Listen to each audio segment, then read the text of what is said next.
Sub কিবলা ফুলতলি রহমতুল্লাহি তাআলা আলাইহি বাংলাদেশের সরকারের একটি খতার অমান্য খসলা বলে সেটা আমার ইসলাম ধর্মে কখনো মানিয়া নেয় না। এটা আমি কখনো মানতাম পারতাম না। আমি যেহেতু মুসলমান, সরকারে যখন জেলের মধ্যে ঢুকাই দিল, জেল তাকি তাকি সাব কিবলা ফুলতলি মুনতাকাবু সিয়র একটা কিতাব তাই নিজে লেখছেন।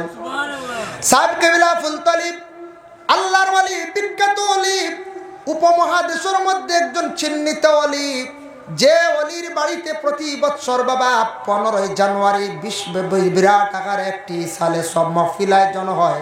যে সালে সব মহফিলের মধ্যে কয়েক লক্ষ মানুষের সমাগম হইয়া থাকে, যার জন্য আল্লাহর বন্দেগান হজরতে ইউসুফ নবী জেল খাটিছেন, সাব কিবলা ফুলতলিও জেল খাটিছেন। ওরে আল্লাহর বন্দেগান, সৎ পথে জেল খাটিলে মানুষের সম্মান মর্যাদা আল্লাহ জমিনের মধ্যে বাড়ায়, আর অসৎ পথে জেল কাটিলে মানুষের অবনতি হয়। কত সময় নিয়ে আর কেউ নাইনি আমার ঘরে। যার জন্য বিশেষ করে আল্লাহর বন্দেগান মহফিলত জায়গা আছে, আপনার অফিস সারা আগে দিয়ে আইয়কা আমার কইতা গজলও কই দিম, আপনারা যদি বই আইয়কা। যার জন্য বিশেষ করিয়া মাহতরম হাজির কেরাম, আমার খোয়ার উদ্দেশ্য হইল বাবা জীবনে মানুষের উপর মুসিবত আয়, মুসিবত আওয়ার পরে আমরা সবর করার চেষ্টা করতাম। আর আল্লাহর বন্দেগান মানুষে আল্লাহ বিভিন্ন রকমের জমিনের মধ্যে পরীক্ষা করেন না, বড় বড় নবী হলরে আল্লাহ পরীক্ষা করছেন। আল্লাহ পাক রব্বুল আলামিনে দুনিয়ার জমিনের মধ্যে মানুষরে ওলা পরীক্ষা করেন। আমার পীর মুর্শিদ সাহেব কিবলা উজানডির কাছে একদিন গিয়া কইলাম, সাহেব দালাইলুল খায়রাত মাঝে মাঝে ছুটি যায়, বেড়া লাগি যায়। সাহেবে উঠিয়া কইলা বলে হবা ইকান গ্যাপ দিও না, দালাইলুল খায়রাতর কথা কইলা বলে ইকানে ঠান্ডা করত, গরম খান্ডে ওখানে ঠান্ডা করত। কুনা কুনি এক মাত দিয়ে বুঝাইছন, সবে হয়তো না বুঝতে পারেন। এর অর্থ হইল গরম যেখান ফড়িত্রা ওখানে লেবেল দিয়ে ঠান্ডা করিয়া যাইত, এওখানেও তুমি তেন ফোড়ার মধ্যে কেউ গ্যাপ দিবাই না। যার কারণে বিশেষ করিয়া আল্লাহর বন্দেগান যারা যে সবকের মধ্যে আসুন সবকটা চালাইবার চেষ্টা করুন। আর পীর ও মুর্শিদর বাড়ির মধ্যে সময় বিশেষ বা যোগাযোগ রাখবা। কেউ যদি খাবে দেখুন আপনার পীর সাহেব মারা গেছ, জলদি করে পীর সাহেবর বাড়িতে আইবা। উজানটি সাহেব আখতা দেখছুন মরি গেছুন, সকালে উঠে ফল লাগাইবার আনি সাহেব জিতা আসুন না, ফল লাগাইবার আনি আপনারা খাবে দেখছেন। এখন খাবে তো গুয়াহাটি তো যাওয়া যায় না, দিল্লি তো যাওয়া যায়, তবে খাপ ফলে খাবে দেখছেন ফির মারা গেছেন। এর অর্থ থাকছে গিয়ে আপনার ফিরের সবক আপনি চালাইত্রা না, আপনার সবক মরি গেছে গিয়া। আর যদি দেখেন আপনার ফির জিন্দা আসন, খাবে দেখছেন, অতএব বা বিশেষ করিয়া ফির সাহেব আপনার খাবে দেখছেন, আপনার বাড়িতে আইসন, বালা এটার তাবির আপনি ফিরের কাছে যান, খাবের কথা তুলিয়া ধরেন। আপনার ফির সাহেবর দোয়া আপনার উপরে আছে, যার জন্য সময় বিশেষ আপনারা যে সাহেবর কাছে বয়স হয়েছেন, ফিরর সবক চালাক বন্ধ হয়ে গেলে চালাইবার চেষ্টা করবা। নতুবা বিশেষ করিয়া আপনার ফিরর কাছে পরামর্শ লক্ষ্য অমুক সবক চলের না তেন বদলাইয়া হয়তো দিতে পারেন। নতুবা বিশেষ করিয়া সবক তাম্মা হয়ে গেছে, পুরো হয়ে গেছে, আপনি সবক ডুলাইন, আপনি সবকটা ডুলাইবার লাগে চেষ্টা করেন। দিনে দিনে আরো কিছু আগে দি সবক যাইবার লাগে আপনি চেষ্টা করেন। হযরতে ইউসুফ আলাইহিস সালাতু ওয়াস সালাম রে 10 বাইয়ে নিয়া কুয়ার মধ্যে ফালাইছন। ই কুয়াই গো কতখান গভীরতা আসলো, কিতাব লেখা দেখলাম জখিরা মালুমাত, সেই কিতাব লেখছন 70 গজ গভীর কুয়া আসলো। কত গজ? 70 গজ। ই কুয়াকে কুদিসল যখন সাদ্দাদে লড়াই করছিল, লড়াই করার সময় সাদ্দাদে কুয়াটা কুদিয়া রাখলো। ও 10 বাইয়ে নিয়া কি করছন, বাইরে কুয়ার মধ্যে নিয়া ফালাই দিলাম। খেনে ফালাইছ বাবা, বেশি ছোট বাইরে মায়া করেন, আমরা বড় ভাই এন্তর মায়া করেন না, ছোট ভাই মারি লিতাম। বাবা কিতাব দেখিয়া দুঃখ লাগছে, যাই সময় কুয়ার মধ্যে ফালাইতে সময় একবারে ইট্টা মারি ফালাইছেন না, কিতাব লেখা ইট্টা মারি ফালাইছেন না, তারা রশির সিস্টেম করিয়া তারা ইউসুফ নবীর কুয়ার মধ্যে ফালাইছে।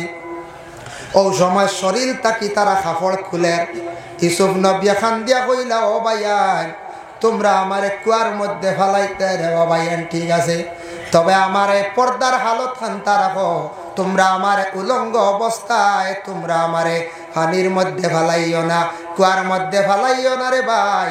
বলে না না, তোমারে ফেলাইতে হইলে ই অবস্থায় ফেলাইতে লাগবো, তোমার কাপড় কুলিয়া রাখতে লাগবো। তারা শরীরের কাপড় কুলিয়া বাইন টেনে লাগিয়া উলঙ্গ অবস্থায় ইউসুফ নবীরে কুয়ার মধ্যে ফেলাইলাম। যখন ছাড়ছন, ছাড়ার লগে লগে কুয়ার মধ্যখানে একটা তবকা আছে, মানে সুরঙ্গ আছে, জেলা কয়লা কাটন মেঘালয় আমরা বাইনতে কইতে পারবা। মধ্যখানত ওলা কাটি নিচে দিয়ে কাটিং করিয়া ভাতারে ফাটিয়া যায়, যায়নি না ওলা সিস্টেম। হজরতে ইউসুফ আলাইহিস সালাতু ওয়াস সালাম রে আল্লাহ জিব্রাইল দে ফাটাইলা, ও জিব্রাইল তুমি জান্নাত থেকে একটা পোশাক লইয়া যাও। হোকা সুবহানাল্লাহ। ও জিব্রাইল জান্নাত থেকে একটা তুমি পোশাক নিয়ে যাও, আর সেই পোশাক নিয়ে আমার ইউসুফের গায়ের মধ্যে লাগাও, আর আমার ইউসুফ রে তুমি কি করো, তুমি হেফাজত করো। আল্লাহর বান্দাগান হযরতে ইউসুফ আলাইহিস সালাতু ওয়াস সালাম তারা ধারণা করছে কুয়ার নিচে গেছন গিয়া মধ্যখান জিব্রাইল ইউসুফ রে মানে খুলে লইলিলা। সুবহান আল্লাহর কি এত দয়া বমায়া। হযরতে ইউসুফ নবী রে হযরতে জিব্রাইলে যখন মুআল্লাক অবস্থায় রাখছেন, বনিজর মধ্যে কাফেলার মধ্যে একজন ব্যক্তি যারা পাইলা, এর মধ্যে একজন ব্যক্তি নিয়ে মিশরের আজিজ বাদশার কাছে 22 দিরহম টাকার মধ্যে বিক্রি করিলাইল। মিশরের বাদশা লালন পালন করলা, পরবর্তীতে জুলাইখার জাপটের মধ্যে পড়লা, আবার জুলাইখা চক্রান্ত করিয়া হযরতে ইউসুফ নবীরে জেলখানার মধ্যে ঢুকাইল। 7 বছর পর্যন্ত তাই জেল খাটিলা। যদি কেউ হক পথে জেল খাটন, দরজা বুলন্দ। সাব কিবলা ফুলতলি রহমতুল্লাহি তাআলা আলাইহি বাংলাদেশের সরকারের একটি খতার অমান্য খসলা বলে সেটা আমার ইসলাম ধর্মে কখনো মানিয়া নেয় না, এটা আমি কখনো মানতাম পারতাম না। আমি যেহেতু মুসলমান, সরকারে যখন জেলের মধ্যে ঢুকাই দিল, জেল তাকি তাকি সাব কিবলা ফুলতলি মুনতাকাবু সিয়র একটা কিতাব তাই নিজে লেখছেন। সাব কিবলা ফুলতলি আল্লাহর ওয়ালি, বিখ্যাত ওয়ালি, উপমহাদেশের মধ্যে একজন চিহ্নিত ওয়ালি, যে ওয়ালির বাড়িতে প্রতি বছর বাবা 15 জানুয়ারি বিরাট আকারে একটি সালে সব মহফিল আয়োজন হয়, যেই সালে সব মহফিলের মধ্যে কয়েক লক্ষ মানুষের সমাগম হইয়া দাঁড়ে। যার জন্য আল্লাহর বন্দেগান হযরতে ইউসুফ নবী জেল খাটিছেন, সাব কিবলা ফুলতলিও জেল খাটিছেন। ওরে আল্লাহর বন্দেগান, সৎ পথে জেল কাটিলে মানুষের সম্মান মর্যাদা আল্লাহ জমিনের মধ্যে বাড়ায়, আর অসৎ পথে জেল কাটিলে মানুষের অবনতি হয়। কত সময় নিয়ে ইয়াল আর কেউ নাইনি আমার ঘরে। যার জন্য বিশেষ করে আল্লাহর বন্দেগান মহফিলত জায়গা আছে, আপনার অফিস সারা আগে দিয়ে আইয়কা আমার কইতা গজলও কই দিম, আপনারা যদি বই আইয়কা। যার জন্য বিশেষ করিয়া মাহতরম হাজির কেরাম, আমার খোয়ার উদ্দেশ্য হইল বাবা জীবনে মানুষের উপর মুসিবত আয়, মুসিবত আওয়ার পরে আমরা সবর করার চেষ্টা করতাম। আর আল্লাহর বন্দেগান মানুষে আল্লাহ বিভিন্ন রকমের জমিনের মধ্যে পরীক্ষা করেন না, বড় বড় নবী হলরে আল্লাহ পরীক্ষা করছেন। আল্লাহ পাক রব্বুল আলামিনে দুনিয়ার জমিনের মধ্যে মানুষরে ওলা পরীক্ষা করেন। খেয়রে দন দিয়া পরীক্ষা করতে পারেন, খেয়রে জন দিয়েও পরীক্ষা করতে পারেন, খেয়রে একবারে বিকারি বানাইয়া পরীক্ষা করতে পারেন। কোন মানুষের জমিনের মধ্যে আল্লাহ পাক রব্বুল আলামিনে বড় বাদশা বানাই আল্লাহ পরীক্ষা করতে পারেন, মানে ধনী বানাইতে পারেন পরীক্ষা, গরিবও দিয়েও পরীক্ষা করত, আওলাদ দিয়েও করত, না দিয়েও করত। এটা আল্লাহর পরীক্ষা, সব আল্লাহর লীলা খেলা, সব আল্লাহর লীলা। আল্লাহ সব কিছু চাইলে করতে পারেন। হযরতে ইউসুফ জেলটা কি বাইর হইলাম, দরজা কতটুক বুলন্দ হইল দেখেন। হযরতে ইউসুফ আলাইহিস সালাতু ওয়াস সালাম রে আল্লাহর যাতে মিশরের খাদ্যমন্ত্রী সর্বশেষে বানাইলা, মিশরের খাদ্যমন্ত্রী বানাইছেন। এখন মন্ত্রী বাইনতে কুয়াত পালে কইছেন শেষ ধ্বংস, যে বাইনতে করছেন হিংসামে ই বাইনতে ধ্বংস করতে পারছেন না, বরং তাইন নিজে ধ্বংস হয়েছে। এর লাগে আমাদের কিছু বাইয়ালির মধ্যে হিংসা থাকে। কোন ফ্যামিলির দেখবা হয়তো বড় ভাই কিবা তো মাইজলা ভাই কিবা তো ছোট ভাই বাইয়ে বাইর লাগি দেখবা খুব বেশি হিংসা করে। বাইরে জানিয়া রাখবা যে হিংসা করবা তার ধ্বংস হইবা, ক্ষতি হইব। হিংসা করা ভালো নাই। হিংসা করলে মানুষের আমল কি পরিমাণ নষ্ট হয়। জেলা আগুনের লাকড়ি জ্বালাইয়া আংরা করে, সেইভাবে মানুষের আমল ওলা একবারে জ্বলিয়া বরবাদ হয়ে যায়। এর লাগে আল্লাহকে আসতে হিংসা জিনিসটা সরাইতাম, ও হিংসা সরাল লাগিয়া আল্লাহর জিকির আমরা ভালো সুহবত যাইতাম। হযরত ইউসুফ আলাইহিস সালাতু ওয়াস সালামের বাইনতে একদিন গেলাম মিশর। শুনছেন মিশরে একজন বাদশা শুনে বড় দয়ালু বাদশা, বড় রিলিফ বাটিত্রা দেশের মধ্যে বড় কহত সালে দেখা দিল, অভাবে দেখা দিল। সারা বাইন গেছ গিয়া কি করলা, রিলিফ আনাত গেছ, যত হোক রক্তর একটা টান। ইউসুফ নবীর দেখছন খুব বেশি চাইছ। আর ইউসুফ আলাইহিস সালাতু ওয়াস সালামে সারা বাইন তরবায় চাইয়া কইলা, তুমি তান হইতা কি আইছো? বলে আমরা বহু দূর থেকে আইছি। হইতা কি আইছো? বলে কেনান থেকে আইছি। বলে আচ্ছা ঠিক আছে। বলে কেনান থেকে আইছো নি? বলে আজকে যেগুলা পাইছো লইয়া যাও, যদি ছাড়ি যায় প্রয়োজন হয় আবার তুমি তার নেওয়াত আসিও। বাইনতে রিলিফ লইয়া বাড়িত গেছন। যাওয়ার পরে বাবা ইয়াকুব রে গিয়া কইলাও, বাবা মিশরের একজন বাদশা দেখিয়া বড় ভালো লাগছে, মিশরের বাদশা দেখিয়া বড় পছন্দ লাগছে। ও বাবা, মিশরের বাদশা আমরারে অনেক কিছু মাল সামান দিছন, কিছু বাড়াইয়াও দিছন, আর কইছন ছাড়িলে আমরা বার যাইতাম। বলে মিশরের বাদশার নাম লইসলাইনি? বলে না, আমরা নাম জিজ্ঞাসা করছি না। বলে আবার যখন যাইবা বাদশার তুমি তার নাম লইয়াইও। খেয়াল করছো নিমা? নাম লিয়াইও। পরবর্তীতে আবার গেল বাইয়া গিয়া হারলে ও সময় কইলা, আমরা আব্বা কইছন আপনার নাম কইতা? বলে আমার নাম তোমাদের আব্বারে গিয়া কইয়ে ইউসুফ। তোমার তানোর আব্বার নাম কিতা? বলে আমরার বাব্বার নাম হইল ইয়াকুব। তখন ইউসুফে ভাই এন্তরে পরিচয় দিছেন না, ধৈর্য ধারণ করছেন, সবর করছেন। এই মুহূর্তে যদি পরিচয় দেওয়ার যদি লাগি, তাহলে হয়তো আমার ভাইয়ান্তর অন্যরকম মেজাজ ঘুরি যাইতে পারে, যার কারণে জাপকা গিয়ে আমার ভাইয়ার নিশ্চয় আহেরে হায়। ইউসুফে খান দিলা কইলা, আমার বাবা অখনো পর্যন্ত জমিন জীবিত আছেন। আর ইয়াকুবে খান দিলা আল্লাহর দরবার, হয় আল্লাহ আমার ইউসুফ রে একটা বার আমার কুলে ঘুরাইয়া দিও। আল্লাহ পাক রব্বুল আলামিনের কি দয়া, বাইনতে গিয়া কইলা, আব্বা এই মিশরের বাদশার নাম হইয়া থাকছে গিয়া ইউসুফ। সুবহানাল্লাহ। বাবা যেমনে শুনছেন, শোনা মাত্র খান্দন আরম্ভ করছেন, কইছেন দেও আওলাদ হল, আমার ধারণা, আমার বিশ্বাস, আমার ছেলে ইউসুফ এখনো পর্যন্ত জমিনও বাকি আছেন। বাইনতে আস্তে আস্তে হাসিলা কইলা, বাইরে কোন আমল কুয়াত পালাইলাম, আর আজকে বাবায় কইত্রা বলে আবতান ছেলে বুঝি নখনো জমিন জিন্দা আছেন। হযরতে ইয়াকুব আলাইহিস সালাতু ওয়াস সালামে আল্লাহর কাছে দোয়া করলা। এই দোয়াটা করার পরে আল্লাহ ইউসুফ আলাইহিস সালাতু ওয়াস সালাম তার ছেলেরে বাবার সঙ্গে মিলাইয়া দিছেন মুহররমের 10 তারিখ, আশুরার দিন। সুবহানাল্লাহ। মুহররমের 10 তারিখ আশুরার দিন, কারণ সাধারণ দিন না। মুহররমের 10 তারিখ আশুরার দিন।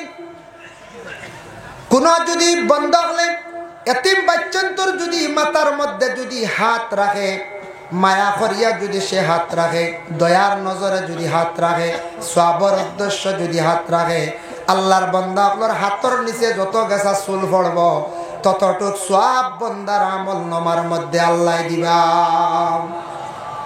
লাগে আশুরার দিন মুহররমের 10 তারিখ এতিমগুলোর মাথা আতাইয়া দিবা, এতিমগুলোর মাথা আতাইয়া দিবা। ভাই মুসলমানের জন্য আমি মূল বিষয়ের মধ্যে যেন আলোচনা যায় আবার গুড়িত, আমি যেন আয়াতে করিমা পড়িলাম, ইব্রাহিম নবীর জীবনী নিয়ে আলোচনা করলাম, তারপরে হযরতে ইউসুফ নবীর জীবনী নিয়ে আলোচনা করলাম। তার উদ্দেশ্যটা কিটা, মূল করণীয় কি, আমরা করাটা কিটা, জানাটা কিটা। কারণ ইয়া থাকছে কি আল্লাহ বড় বড় নবী সকলরে পরীক্ষা করছেন। এর লাগি 1-2 জন নবীর জীবনী সামান্য আমি তুলিয়া ধরলাম। সারা কইলে প্রচুর সময় লাগবো। আমরা জানিয়া রাখতাম আমরা আখিরি জমানার নবীর উম্মত বলে আমাদের নবীরে আল্লাহ পরীক্ষা করছেন নি? বলে হ্যাঁ, আমরার নবীরে আল্লাহ বড় বড় আরো পরীক্ষা করছেন। পরীক্ষা না রাসূলুল্লাহর ছেলে সন্তান দুনিয়ার জমিন থেকে বিদায় হয়ে গেলা, এটা একটা পরীক্ষা না কোন যায়?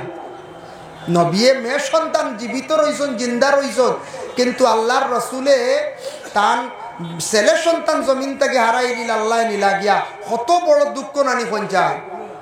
জন্মর পরে তান বাবারে চক্কর দ্বারা তাই নিজে দেখলা না, কত বড় মনে একটি দুঃখ। আল্লাহর রসুল রে আল্লাহ কত রকমের পরীক্ষা করছ, যার কারণে আল্লাহর বন্দেগান ইনু আমরা যত আইছি আজকে সাপ বাড়ি কত কত দুঃখ লই আইস। বাবা আপনি আপনার খেয়র মন থাকতে পারে, পরিবার নিয়ে কষ্ট করডা, আল্লাহর কাছে দোয়া করেন, সবর করেন, সবরের যাজা হইয়া থাকছে গিয়ে আলাদা। খেও হয়তো অভাবর কারণে কষ্ট করডা, আপনি নমাজ পড়েন সঠিকভাবে, আল্লাহর কালাম কোরআন শরীফ বেশি করিয়া তিলাওয়াত করেন। তিলাওয়াত করলে আল্লাহ বড় কুশন রাজিন বন্দার প্রতি। যত সময় পর্যন্ত নবীজে ফরমায় কোরআন শরীফ তিলাওয়াতের মধ্যে আমার বন্ধ হল তখন সে হালেকে জানিয়া রাখক আল্লাহর সঙ্গে কথাবার্তা করে। সুবহানাল্লাহ। কোরআন কেন আল্লাহর কালাম নানি, আল্লাহর ভাষা, আরবি ভাষা, আল্লাহর মাত। যত সময় কোরআন তিলাওয়াতের মধ্যে থাকবো বন্দা, তত সময় নবীজি কইত্রা সে মনে করক হালেকে আল্লাহর লগে মাথো আছে। সুবহানাল্লাহ। বুঝবাইত্রা এর লাগে কোরআন শরীফের মধ্যে 5টা সূরা 6টা সূরা সম্পর্কে আমরার তরিকার বুজুর্গানে দিন হলে নসিহত করেন। যদি পারেন আপনার জীবনের মধ্যে 6টা সূরারে আপনারা তিলাওয়াত করেন, 6টা পারেন না 5টা করো, 5টা পারেন না তবে নিম্নতম 3টা সূরারে কায়েম করিয়া তিলাওয়াত করেন। হাফিজ চাপ যারা তাদের কোনো অসুবিধা নাই, পারবা। আলিম হকলে কম বেশ পারবা। আমরা যারা সাধারণ মানুষ আছি বাবা, আমরা ব্যবসা বাণিজ্য করিয়া খাইয়ার, খেত কৃষি করিয়া আমরা খাইয়ার, গাড়ি চালাইয়া আমরা খাইয়ার, দিনের বেলা সারাদিন ব্যস্ততায় থাকি আমরা সম্ভব নাই। কিন্তু সকাল আর বিকাল বেলা 2টা টাইমে আল্লাহর কালাম কোরআন শরীফ তিলাওয়াত করতে কোনো অসুবিধা নাই। এর জন্য সকালবেলা আপনারা যদি পারেন তাহলে সূরা ইয়াসিন শরীফ তিলাওয়াত করক। সকালবেলা সূরা ইয়াসিন শরীফ সারায় তিলাওয়াত করক। সূরা ইয়াসিন শরীফ একবার তিলাওয়াত করলে 10 কোরআন খতমের সওয়াব আল্লাহ দেয়। বুঝবাইত্রা সূরা ইয়াসিন শরীফ হইল গিয়া কোরআনের কলব। কলব আমরার যারা কলব আছে, কোরআনের কলব হইল গিয়া সূরা ইয়াসিন। وقال النبي صلى الله عليه وسلم إن لكل شيء قلبا وقلب القرآن ياسين ومن قرأ ياسين كتب الله له بقراءتها قراءة القرآن 10 مرة أو كما قال عليه الصلاة والسلام। رسول الله فرمان কোরআনের জেলা কলব আছে, তেমনি ভাবে তোমাদের জেলা কলব আছে, কোরআনের কলব হইল সূরা ইয়াসিন। যারা সূরা ইয়াসিন শরীফ একবার তিলাওয়াত করবা তাদের আমল নামার মধ্যে 10 কোরআন খতমের সওয়াব আল্লাহ দান করেন। 2 নম্বরে জোহরের নামাজের পরে যদি পারেন সূরা রহমান আর সূরা ফাতিহা, এই 2টা সূরা যারা তিলাওয়াত করবা, সূরা রহমান তিলাওয়াত করলে মনের আশারে আল্লাহ পাক রব্বুল আলামিন পূরণ করেন। ও যুবক ভাইরা, জীবনে বহুত আপনার আশা আছে। আশা আছেন না যুবক ভাই? তো গাড়ি লইতে, বাইক লইতে, তবে বাইক লইলে রে বাবা বড় সাইলেন্সার লাগু লাগাই না, বুঝাইছি? ওদের বড় সাইলেন্সার এগুলো লাগাইয়া বেশি আওয়াজ ভরে নেন। আল্লাহর দয়া বুতা লাগাইও না, খালি দোয়াই আল্লাহ। কিছু বাইন যুবক বাইনতে দেখছি বাইক চালান, খুব দ্রুত গতিতে চালান। ভাই আপনার লাইফ আছে, আপনার মূল্য আছে, আপনার জীবন রে আপনি মূল্য দেন। বাইক চালাইতে নর্মালিটি চালাও, বাইক চালাইতে মাথার সেই বেরাখন আপনি হেলমেট ব্যবহার করেন দে ভাই। যার জন্য আল্লাহর বন্দেগান বাইক চালাইতে সময় বড় ফাটা সাইলেন্সার গু লাগাইবা না। এগু লাগাইলে কিতা হয়, মানুষে বড় নিন্দা করেন। নিন্দা করেন নিনা না কোন যায়, মানুষে বড় খারাপ পায়, কইবা খার ছেলে যার কি গু যায় রে এই বাই দিদি হইবেন না কোন যায়। আল্লাহকে ওয়াস্তে গুতা লাগাই না। জীবনের দ্বন্দ্ব তোর দরকার আছে, টাকা পয়সার দরকার আছে, বাইরে আপনার জীবনে সূরা রহমান তিলাওয়াত করুন, মনের আশা আল্লাহ পূর্ণ করবা। 2 নম্বরে থাকছে বাইরে সূরা ফাতিহা যারা তিলাওয়াত করবা, গায়ব থাকি আল্লাহ রিজিক মিলাইয়া দিবা। 3 নম্বরে থাকছে গিয়া আসরের নামাজের পরে সূরা নাবা তিলাওয়াত করুন। আম্মা ইয়াতাসাআলুন যে সূরা যেটা আছে ওটা তিলাওয়াত করুন। এটা যত বেশি করিয়া তিলাওয়াত করবা, যদি পারেন আসরের পরে একবার আপনি তিলাওয়াত করেন, এই সূরাটা তিলাওয়াত করলে হাসরের কবরের ভয়াবহতা আপনার দিলের মধ্যে আইব, দিল মানুষের কি হইব বলে নরম হইব। সুবহানাল্লাহ। আরেকটা ফজিলত দেখলাম, খেয়ার রাত ঘুমায় না, মাথায় যন্ত্রণা করে, এরা রাত্রিবেলা ঘুমাইবার সময় আম্মা ইয়াতাসা সূরা যদি দায়েম করিলেন, তিলাওয়াত করা যদি আর আমল যদি করিলেন, মানুষের জলদি জলদি ঘুমাইব, মাথা ঠান্ডা হইব। মাগরিবের পরে সূরা ওয়াকিয়া তিলাওয়াত করবা, সূরা ওয়াকিয়া তিলাওয়াত করলে আল্লাহ বেশিমার রিজক আতা করেন। আর এশার নামাজের পরে সূরা মুলকটারে তিলাওয়াত করবা। আর আমি আগে কইছিলাম সূরা মুজাম্মিল, সূরা মুজাম্মিল যদি ফারজ আপনার জীবনে রাত্রিবেলা ঘুমাইবার সময় দায়েম করে তিলাওয়াত করবা, সূরা মুজাম্মিল তিলাওয়াত করলে নবীজিরে খাবে দেখা নসিব হইব। আল্লাহকে যদি ফারজ, তবে বিশেষ করিয়া অবসর সময়ে সূরা মুজাম্মিল পড়বা, ওয়াকিয়া পড়বা, অবসর সময় বার করে যদি পারেন না, সময় সময় এক টাইমে বা দুই টাইমে কোরআন তিলাওয়াতের মধ্যে অংশগ্রহণ করবা, কোরআন তিলাওয়াতের প্রতি খেয়াল করবা। আমরা বর্তমান সময়ে পড়া জিনিসটা কমে গেছে গিয়া, একমাত্র মোবাইলে আমরা খাই নিছে গেছে, মোবাইলে আমরা ওলা খাইছে। মোবাইলের দ্বারা মানে সবসময় ব্যস্ততা থাকি আমরা একগুলো কারণে, বিশেষ করে আমরা ম্যাগাজিন পড়ি না, এখন পত্রিকাও বন্ধ হয়ে গেছে, পত্রিকাও আমরা পড়ি না, ওলি আল্লাহগুলোর জীবনী পড়ি না, সাহাবিয়ে কেরামগুলোর জীবনী আমরা পড়ি আর না।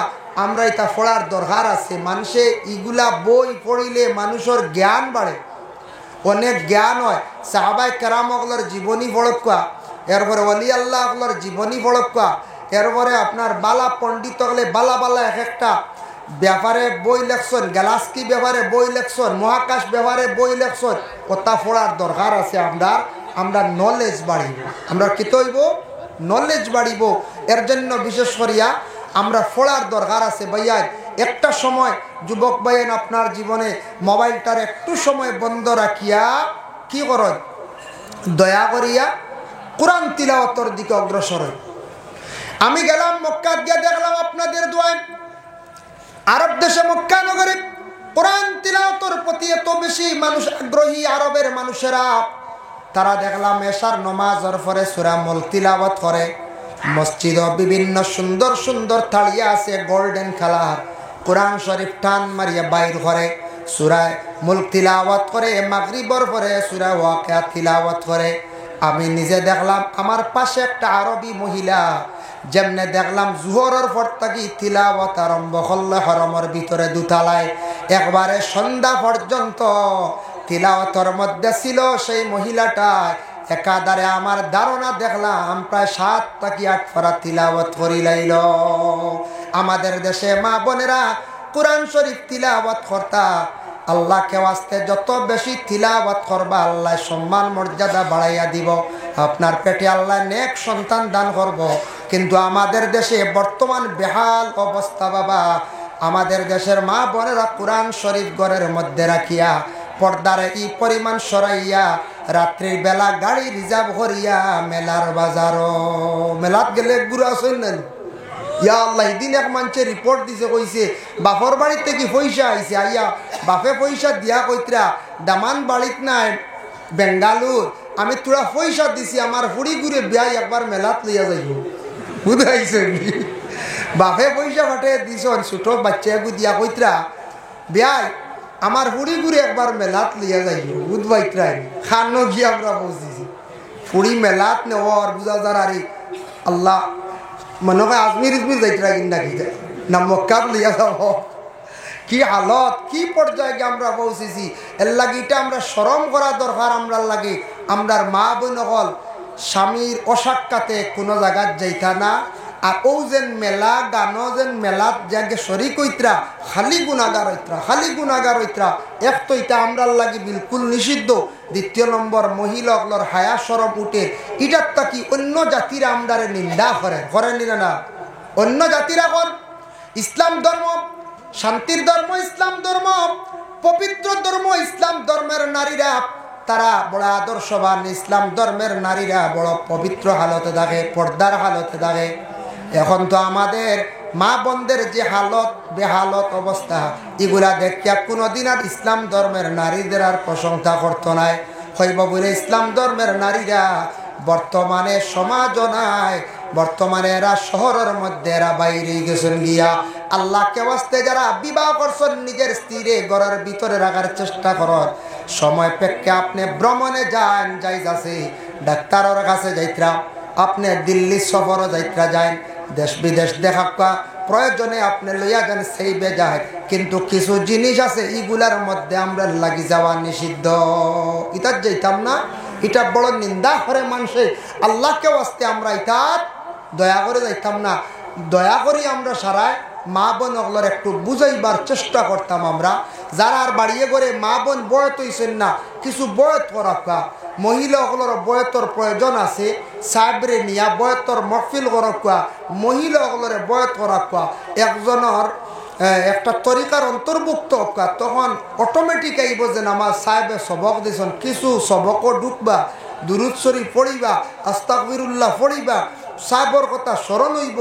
মানুষ পয়লা সাহেব বাঁচে বহুত জিনিস থাকি গুনার কাছ থাকি বাঁচি যাইব। আর পরবর্তীতে আস্তে আস্তে যখন মানুষ আল্লাহর ইবাদত বন্দেগীর মধ্যে গিয়া পুরা ঢুকি যাইব, করতে করতে মজা আইব, তখন এই মানুষে আর কোনো বুড়া রাস্তা খেয়েও নিতে পারত না। যার জন্য বিশেষ করিয়া আমরা সাহেব বাড়ি আইছি, আমরা শিরনিও যারা খাইছন ঠিক আছে, যারা খাইছন না মনের দুঃখ আনবা না, শিরনি বাটিতে একটু ঠেলা ঠেলি হয় কোনো সময় না। না আমি দেখছি শিরনি বাটারও ন বাক্কা বড় বড় গড়সি দেখছি, বুঝাইছেন, দেখিয়া ডরাইছি, কইছি আল্লাহ যদি আখতাকে গড়সি দি বাড়ি মারে ইটা দি, ইটা গড়সি দি যদি আমার কোনো বাইয়ে বেতালে বাড়ি মারেতে ইনো কেস গাড়া লাগবে, বুঝাইছেন, ডরাইছি আমি দেখিয়া। তা গড়সি রাখছেন শো হিসাবে। তবে একটা গর্ব করি আমরা মুসলমান সমাজের মানুষরা, বিশেষ করিয়া বড় বড় বিশাল ধর্মীয় সমাবেশ হয় আমাদের মুসলমানদের মধ্যে, আমাদের তেমন প্রশাসন লাগে না, লাগেনি যায় না, বিরাট বড় বড় ওয়াজ হয়, বড় বড় র্যালি হয়।